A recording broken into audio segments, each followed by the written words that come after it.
بسم اللہ الرحمن الرحیم الحمد للہ رب العالمین والصلاة والسلام علی اشرف المرسلین نبینا و سیدنا محمد وعلی آلہ و اصحابہ اجمعین۔ ناظرین السلام علیکم ورحمۃ اللہ وبرکاتہ۔ ہماری آج کی گفتگو کا موضوع ہے اسلام میں خواتین کا مقام۔ ناظرین، اس موضوع پر گفتگو کر کے ہم دشمنان اسلام کا منہ بند کر سکتے ہیں، جو اسلام پر بالعموم اور حقوق نسواں کے حوالے سے بالخصوص اسلام پر اعتراض کرتے ہیں۔ جب ہم خواتین کے حقوق کی بات کرتے ہیں یا اسلام میں خواتین کے مقام کے حوالے سے بات کرتے ہیں تو ہمیں یہ جاننا ضروری ہوتا ہے کہ ہمیں معلوم ہو کہ اسلام سے پہلے جو دیگر مذاہب تھے، ثقافتیں تھیں، سویلائزیشنز تھے، کلچر تھے، وہ ہندوستان میں ہو، ایران میں ہو، عیسائی دنیا میں ہو، یہودی دنیا میں ہو، بدھ مت میں ہو، عربوں میں ہو، تو وہ لوگ خواتین کے ساتھ کیا سلوک کر رہے تھے، اور پھر جب اسلام آیا تو اسلام نے خواتین کو کیا دیا۔ تو یہ جب تک ہم یہ موازنہ نہیں کریں گے تو ہمیں معلوم نہیں ہوگا کہ اللہ نے خواتین پر کیا احسان کیا ہے، کیا انعام و اکرام کیا ہے، خواتین کو کیا حقوق دیے ہیں۔ تو تھوڑا سا میں پس منظر پیش کر دیتا ہوں۔ سب سے پہلے ہندو مت کا ذکر ہے۔ ہندوستان میں خواتین کے ساتھ کیا ہوتا رہا، اسلام سے پہلے بھی اور اسلام کے بعد بھی۔ یعنی آپ ایک رسم کو دیکھ لیں جو ستی کی رسم ہے، جس میں یہ ہے کہ اگر خامند فوت ہوتا ہے تو جو اچھی ہندو عورت ہے وہ اپنے آپ کو قتل کر دیتی ہے، جلا دیتی ہے خامند کے ساتھ ہی۔ یہ ستی کی رسم ہے، اور یہ 1988 میں انڈیا میں ایک قانون کے تحت اس کو ختم کیا گیا ہے، انڈین ستی پریونشن ایکٹ 1988۔ اس کے ذریعے ستی کو لیگلی بند کیا گیا۔ یعنی 1988 تک یہ سلسلہ چلتا رہا ستی کا۔ اسی طرح اگر آپ عیسائی یورپ میں دیکھیں تو وہاں اور بھی برا حال تھا۔ عورت کو یورپ میں صرف اور صرف مرد کی خدمت کے لیے شمار کیا جاتا تھا۔ اسلام جب آ رہا تھا، سن 586 کی بات کر رہا ہوں، سن 586 میں فرانس میں ایک سمپوزیم ہوا جس کا موضوع یہ تھا کہ کیا عورت میں روح بھی ہے یا نہیں، یا یہ صرف مرد کی خدمت کے لیے پیدا کی گئی ہے۔ تو کئی دن کی بحث و تمہیز کے بعد یہ قرار پایا، نتیجہ یہ نکالا گیا کہ عورت میں روح نہیں ہے، بلکہ یہ صرف ایک گوشت پوست کا جسم ہے جسے اللہ نے مرد کی خدمت کے لیے پیدا کیا ہے۔ اگر آپ ویکیپیڈیا میں جائیں اور انگلینڈ کا حال دیکھیں، آپ ویکیپیڈیا پہ لکھیں وائف سیلنگ ان انگلینڈ، تو آپ کو پتہ چلے گا کہ 1913 تک آپ کو کیسز ملتے ہیں جس میں ایک مرد اپنی بیوی کو لیگلی بیچ سکتا ہے یا ادھار پہ دے سکتا ہے۔ یعنی ایک اتنا بڑا ظلم ہو رہا ہے صنف نازک کے ساتھ۔ اسکاٹ لینڈ میں آپ اس کی تاریخ پڑھیں کہ 1567 میں 1567 اسکاٹ لینڈ کی پارلیمنٹ یہ فیصلہ دے رہی ہے کہ خاتون کے پاس کسی قسم کا کوئی حق ملکیت نہیں ہوگا، وہ کسی چیز کی مالکہ نہیں بن سکتی۔ یہ عیسائی یورپ ہے۔ یہودیت میں آپ دیکھیں، توریت پڑھ کے دیکھیں تو اس میں ہم دیکھتے ہیں کہ خاتون کو شیطان کا ایجنٹ سمجھا جا رہا ہے، اور اللہ تعالیٰ اس پر یہ ہے کہ غضبناک ہو کر یہ کہہ رہے ہیں کہ میں تمہیں سزا دوں گا، اور وہ جو تکلیف ہے جب وہ بچہ جنتے ہوئے اسے ہوتی ہے وہ اللہ کی طرف سے اسے سزا دی گئی ہے، جبکہ اللہ تعالیٰ اسی تکلیف کو قرآن مجید میں ہم پڑھتے ہیں کہ اسے اس کے لیے باعث اجر شمار کر رہے ہیں، اور ہمیں اولاد کو یہ حکم دیا جا رہا ہے کہ تمہاری ماں نے تمہیں جنا اور ضعف پر ضعف، کمزوری پر کمزوری، اور ایک تکلیف کی حالت میں اس نے تمہیں پیٹ میں رکھا پھر جنا۔ سورہ لقمان میں آپ پڑھ سکتے ہیں وَوَصَّيْنَا الْإِنسَانَ بِوَالِدَيْهِ حُسْنًا حَمَلَتْهُ أُمُّهُ وَهْنًا عَلَى وَهْنٍ، کہ ہم نے انسان کو حکم دیا کہ اپنے والدین کے ساتھ اچھا سلوک کرے۔ اس کی ماں نے اس کو کمزوری پر کمزوری سہتے ہوئے اسے اپنے پیٹ میں رکھا اور پھر اس کو جنا۔ تو اللہ تعالیٰ تو اسے عورت کی عظمت قرار دے رہے ہیں، اور یہودیت جو ہے اسی امر کو باعث سزا گردان رہا ہے، شمار کر رہا ہے۔ اسی طرح اگر آپ عربوں کو دیکھیں اسلام سے پہلے، کہ وہ بیٹیوں کو زندہ درگور کر رہے ہیں، زندہ دفن کر رہے ہیں، اور اللہ تعالیٰ اس کی بھی مذمت فرما رہے ہیں۔ قرآن مجید میں آتا ہے وَإِذَا الْمَوْءُودَةُ سُئِلَتْ بِأَيِّ ذَنبٍ قُتِلَتْ، کہ وہ لڑکی جسے زندہ درگور کیا گیا، اس سے اللہ تعالیٰ یہ پوچھیں گے کہ تمہارا کیا قصور تھا، تمہارا کیا گناہ تھا کہ تمہارے والد نے تمہیں زندہ دفن کر دیا۔ تو یہ ایک پس منظر ہے جو ہم دیکھتے ہیں کہ اسلام سے پہلے عورت کے ساتھ کیا سلوک ہو رہا تھا، اور اس کے بعد ہم یہ دیکھتے ہیں کہ اللہ تعالیٰ نے اسلام کی شکل میں خواتین کو کیا حقوق دیے ہیں، کیا انہیں انعام و اکرام سے نوازا گیا ہے۔ چند حقوق ہیں جن کا میں جلدی میں ذکر کروں گا۔ سب سے پہلے یہ ہے کہ اللہ تعالیٰ نے خواتین کو ان کا تشخص دیا ہے، انہیں بطور انسان کے قبول کیا ہے کہ یہ بھی انسان ہیں، جیسے مرد انسان ہیں ویسے خواتین بھی انسان ہیں، اور یہ کہ خواتین مردوں کی خدمت کے لیے پیدا نہیں کیے گئے، بلکہ مرد اور عورتیں دونوں اللہ کی بندگی کے لیے پیدا کیے گئے ہیں۔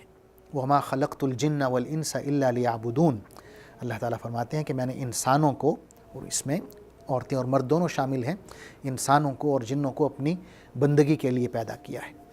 تو سب سے پہلے ان کا تشخص ہے کہ یہ انسان ہیں اور یہ مکلف ہیں، جس طرح مرد مکلف ہیں، ذمہ دار ہیں، اللہ کے سامنے جواب دہ ہیں، اسی طرح عورتیں بھی مکلف ہیں، اللہ کے سامنے جواب دہ ہیں۔ دوسرا حق ہے حق ملکیت، یعنی جس طرح مردوں کو حق ہے کہ وہ اشیاء کے مالک بنیں، پراپرٹی حاصل کریں، جائیدادیں بنائیں، اسی طرح خواتین کو بھی حق ہے کہ وہ مالک بنیں، جائیدادیں حاصل کریں، تجارت کریں۔ تو یہ انسانی تاریخ میں پہلی دفعہ اسلام نے یہ حق دیا ہے عورتوں کو۔ حدیث میں آتا ہے کہ جب غزوہ احد ہوئی اور 70 صحابہ اس میں شہید ہوئے، ان میں ایک صحابی ہیں حضرت سعد بن ربیع رضی اللہ عنہ، یہ بھی شہید ہو گئے۔ تو ان کی جو بیوہ تھیں وہ اپنی بیٹیوں کے ساتھ حضور صلی اللہ علیہ وسلم کی خدمت میں حاضر ہوئیں اور کہا کہ اے اللہ کے رسول، میں سعد بن ربیع کی بیوی ہوں اور یہ میری بیٹیاں ہیں، ہمارا جتنا بھی مال تھا وہ ان کے چچا نے لے لیا ہے، یعنی سعد بن ربیع کے جو بھائی تھے انہوں نے لے لیا، کیونکہ عورت کی ملکیت کا کوئی تصور ہی نہیں تھا۔ تو وہ کہنے لگیں کہ یہ بیٹیاں میری جوان ہیں، ان کی شادیاں ہونی ہیں، اور جب تک ہمارے پاس کچھ پیسہ نہیں ہوگا تو ان کی شادیاں نہیں ہو سکتی۔ تو ظاہر ہے اس وقت تک کوئی اللہ کی طرف سے حکم نہیں نازل ہوا تھا، تو حضور صلی اللہ علیہ وسلم نے فرمایا کہ آپ انتظار کریں یہاں تک کہ اللہ تعالیٰ کوئی فیصلہ صادر فرمائے۔ تو پھر سورہ نساء میں وراثت کی آیات نازل ہوئیں، آیت نمبر 11 ہے اور آیت نمبر 12 ہے، اس میں اللہ تعالیٰ نے تفصیل سے وراثت کے احکام نازل فرمائے۔ تو حضور صلی اللہ علیہ وسلم نے سعد بن ربیع کے جو بھائی تھے انہیں پیغام بھیجا کہ آپ سعد بن ربیع کی جو بیوہ ہیں انہیں 1/8 دیں، جو بیٹیاں ہیں انہیں 2/3 مال دیں، اور باقی جو بچ رہے وہ آپ کا ہے۔ تو صحابہ کرام بہت حیران ہوئے کہ اللہ تعالیٰ عورتوں کو وراثت میں شریک کر رہا ہے۔ تو حضور صلی اللہ علیہ وسلم نے فرمایا کہ یہ اللہ کا قانون ہے، ہمیں اس پر عمل کرنا ہے۔ تو یہ پہلی دفعہ خواتین کو حق ملکیت دیا گیا۔ اسی طرح خواتین کو یہ حق ہے کہ وہ اپنے شوہر کا انتخاب کر سکتی ہیں، یعنی آپ زبردستی اپنی بیٹی کی یا بہن کی شادی نہیں کر سکتے جب تک ان کی رضا شامل نہ ہو، ان کی مرضی شامل نہ ہو، کیونکہ حدیث میں ایک واقعہ آیا ہے کہ ایک شخص نے اپنی بیٹی کا رشتہ کر دیا اس کی اجازت کے بغیر اپنے بھتیجے سے. بھتیجا امیر تھا تو وہ یہ چاہ رہے ہوں گے کہ یہ جو عمارت ہے ان کے بھی حصے میں آ جائے. تو وہ جو بیٹی تھیں اس شخص کی وہ حضور صلی اللہ علیہ وسلم کے پاس گئیں اور شکایت کی اپنے والد کی. تو حضور صلی اللہ علیہ وسلم نے فرمایا کہ میں تمہیں اختیار دیتا ہوں, چاہو تو اس نکاح کو توڑ دو. تو اس خاتون نے کہا کہ اللہ کے رسول, میں اس نکاح پہ راضی ہوں, لیکن صرف میں عورتوں کو یہ بتانا چاہ رہی تھی کہ والدین کو یہ اختیار نہیں ہے کہ وہ اپنی بیٹیوں کو زبردستی ان کے رشتے کریں یا ان پر کوئی رشتہ مسلط کر دیں. تو یہ وہ خاتون اتنی عقل مند تھیں, اہل دانش تھیں کہ اس نے رہتی دنیا تک آنے والی خواتین کے لیے یہ ایک حضور صلی اللہ علیہ وسلم سے فتویٰ لے کر بتا دیا کہ والدین کو یہ اختیار حاصل نہیں ہے کہ زبردستی اپنی بیٹیوں کی شادی کریں, بلکہ ان کی رضا حاصل کرنا ضروری ہے. اسی طرح خواتین کا حق ہے کہ ان کے ساتھ حسن سلوک کیا جائے. خواتین میں بہت سے رشتے ہیں, ہماری مائیں ہیں, بہنیں ہیں, بیٹیاں ہیں, ہماری بہو ہیں, ہماری ساس ہیں, خوش دامن ہیں, رشتہ دار ہوں یا غیر ہوں, بلکہ مسلمان ہوں یا غیر مسلم ہوں, جو بھی خواتین ہیں اسلام میں ہمیں حکم دیا گیا ہے کہ خواتین کا احترام کریں, ان سے حسن سلوک کریں. اور خاص طور پر بیویوں کے حوالے سے یا بہنوں کے حوالے سے یا بیٹیوں کے حوالے سے یا ماؤں کے حوالے سے خصوصی احکامات آئے ہیں. ماؤں کے حوالے سے حضور صلی اللہ علیہ وسلم نے فرمایا ہے کہ جنت تمہارے ماؤں کے قدموں تلے ہے. بیٹیوں کے حوالے سے فرمایا کہ اگر اللہ نے کسی شخص کو 2 یا 3 بیٹیاں دی ہیں اور وہ ان کی اچھی تربیت کرتا ہے, جب وہ جوان ہوتی ہیں تو ان کے اچھے رشتے کرتا ہے, تو اس کے لیے جنت کی ضمانت ہے. اور یہی بات بہنوں کے لیے بھی ہے. بیویوں کے بارے میں حضور صلی اللہ علیہ وسلم نے فرمایا خیرکم لأہلہ وأنا خیرکم لأہلی, کہ تم میں سے بہترین شخص وہ ہے جو اپنی بیوی کے ساتھ اچھا ہے, اپنی بیوی کے ساتھ حسن سلوک کرتا ہے. اور پھر فرمایا کہ تم میں سے سب سے زیادہ حسن سلوک میں اپنی بیویوں کے ساتھ کرتا ہوں. تو یہ ایک اہم نقطہ ہے کہ یہ خواتین کا حق ہے کہ ان کے ساتھ حسن سلوک سے پیش آیا جائے. ناظرین, ایک بہت اہم حق ہے جو ہمارے دین نے خواتین کو دیا ہے, وہ یہ ہے کہ انہیں اجازت ہے کہ وہ گھر بیٹھ کر کھائیں. ان پر لازم نہیں ہے کہ وہ گھر سے نکلیں اور روزی کما کر لائیں. ہاں, اگر وہ اپنی مرضی سے نکلنا چاہتی ہیں اور کوئی اچھا شعبہ اختیار کرنا چاہتی ہیں جس کی اسلام میں اجازت ہے, تو کوئی حرج نہیں ہے. لیکن نقطہ یہ ہے کہ ان پر لازم نہیں ہے کہ وہ گھر سے نکلیں اور روزی کمائیں. مرد پر لازم ہے کہ وہ اپنی بیوی کو کما کر کھلائے. اگر بچی ہے شادی سے پہلے تو والد پر لازم ہے کہ اپنی بیٹی کو کما کر کھلائے. شادی ہو جاتی ہے تو خامند پر لازم ہے. خامند اگر خدا نخواستہ فوت ہو جاتا ہے یا طلاق ہو جاتی ہے تو پھر وہ اپنے والد کے گھر واپس آ جاتی ہے, والد پر دوبارہ لازم ہو جاتا ہے. والد نہیں ہے تو بڑا بھائی ہے, چچا ہے, ماموں ہے, جو بھی ہے اس پر یہ لازم ہوتا ہے. اگر کوئی مرد رشتہ دار نہیں ہے تو پھر جو اسلامک اسٹیٹ ہے اس پر لازم ہوتا ہے کہ اس کے لیے وظیفہ مقرر کرے تاکہ اسے گھر سے نکل کر روزی کمانے کی ضرورت پیش نہ آئے. لیکن اگر وہ خود تجارت کرنا چاہ رہی ہے, کوئی اچھی ملازمت کرنا چاہ رہی ہے, تو اسے اختیار ہے, منع نہیں ہے, لیکن اس پر لازم نہیں ہے. اسی طرح خواتین کے حقوق میں سے ایک اہم حق یہ ہے کہ اللہ نے انہیں یہ حق دیا ہے کہ ان کے جذبات کی قدر کی جائے. حدیث میں آتا ہے کہ اگر تم لوگ سفر پر ہو اور رات کو واپس آ رہے ہو تو بغیر اطلاع کے نہ گھر میں داخل ہو, بلکہ اطلاع دے کر آؤ کہ تم آ رہے ہو. اس میں خواتین کے جذبات کی قدر کی گئی ہے. اسی طرح حضور صلی اللہ علیہ وسلم نے یہ بھی فرمایا ہے کہ اگر جب تم اپنی بیویوں کے پاس جاتے ہو تو اس طرح مت جاؤ جیسے کوئی جانور جاتا ہے, بلکہ پہلے بات کرو, انہیں جذباتی طور پر آپ تیار کریں, پھر آپ ان کے پاس جائیں. یعنی یہ ایک ایسی بات ہے کہ ہمیں کسی اور دین میں نہیں ملتی, صرف حضور اکرم صلی اللہ علیہ وسلم کی سنت میں ہمیں یہ بات ملتی ہے. اس کے علاوہ اور بہت سے حقوق ہیں. ایک حق یہ ہے کہ اللہ تعالیٰ نے خواتین کو یہ حق دیا ہے کہ وہ اپنی ذہنی نشو و نما کریں، تعلیم حاصل کریں۔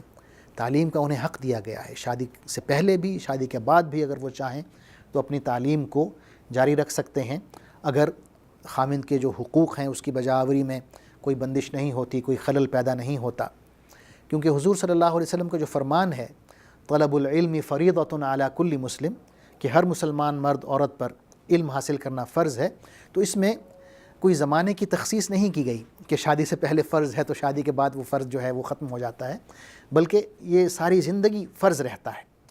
اور اس میں حضور صلی اللہ علیہ وسلم نے ایک مقام پر فرمایا لا تمنعوا اماء اللہ مساجد اللہ، کہ اللہ کی بندیوں کو اللہ کی مسجدوں میں جانے سے نہ روکو، یعنی جو ان کا روحانی حق ہے کہ وہ اللہ کی عبادت کریں، باجماعت نماز پڑھنا چاہتی ہیں تو آپ کو یہ اختیار نہیں ہے کہ آپ انہیں روکیں، وہ خطبہ سننا چاہتی ہیں، دینی تعلیم میں اضافہ کرنا چاہتی ہیں تو انہیں یہ حق ہے کہ اپنی دینی تعلیم میں اضافہ کریں، مسجد میں جائیں، اگر مسجد تک ان کا جانا جو ہے محفوظ ہے تو اس میں کوئی حرج نہیں ہے کہ وہ مسجد میں جائیں۔ اور ہمیں یہ بھی چاہیے کہ مسجدوں میں ان کے لیے خصوصی انتظام ہونا چاہیے کہ وہ آرام سے آ کے بیٹھ سکیں، خطبہ سن سکیں، نماز پڑھ سکیں اور کسی قسم کی انہیں تکلیف نہ پہنچے۔ تو ناظرین، اللہ تعالیٰ نے جو مقام خواتین کو اسلام کے ذریعے دیا ہے وہ مقام ہم کسی اور مذہب میں نہیں دیکھتے، یہ صرف اور صرف قرآن مجید میں ہم دیکھتے ہیں کہ اللہ تعالیٰ نے ایک پوری کی پوری صورت خواتین کے نام پر ڈیڈیکیٹ کر دی ہے، منتسب کر دی ہے۔ سورہ نساء قرآن مجید کی 4تھی صورت ہے۔ علامہ اقبال رحمۃ اللہ علیہ نے خوب فرمایا کہ اپنی ملت پر قیاس اقوام مغرب سے نہ کر، خاص ہے ترکیب میں قوم رسول ہاشمی۔ اللہ تعالیٰ سے دعا ہے کہ ہمیں ان حقوق کو سمجھنے کی توفیق عطا فرمائے جو اللہ نے خواتین کو دیے ہیں، تاکہ ہم وہ حقوق انہیں دے سکیں اور اللہ تعالیٰ کے جو احکامات ہیں ان کی بجا آوری کر سکیں۔ آمین۔ السلام علیکم ورحمۃ اللہ وبرکاتہ۔ اللہم صلی علی سیدنا محمد وعلی آلہ وصحبہ وسلم۔ اللہم صلی علی سیدنا محمد